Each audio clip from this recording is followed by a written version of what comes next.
BCCI ରୁ ବିଦାୟ ନେବେ ଗାଙ୍ଗୁଲି।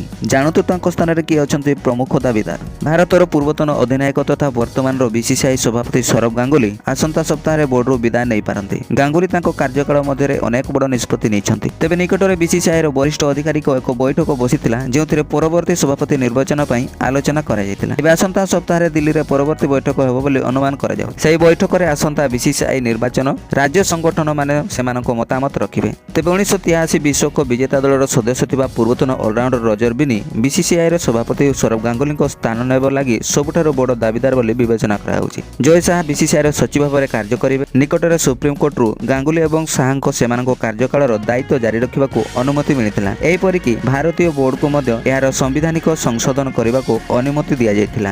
बीसीसीआई ବର୍ତ୍ତମାନ ଅଧ୍ୟକ୍ଷ, ଉପାଧ୍ୟକ୍ଷ, ସଚିବ, ଯୁଗ୍ମ ସଚିବ ଏବଂ କୋଷାଧ୍ୟକ୍ଷଙ୍କ ନିର୍ବାଚନ କରିବା ଲାଗି କୁହାଯାଉଛି।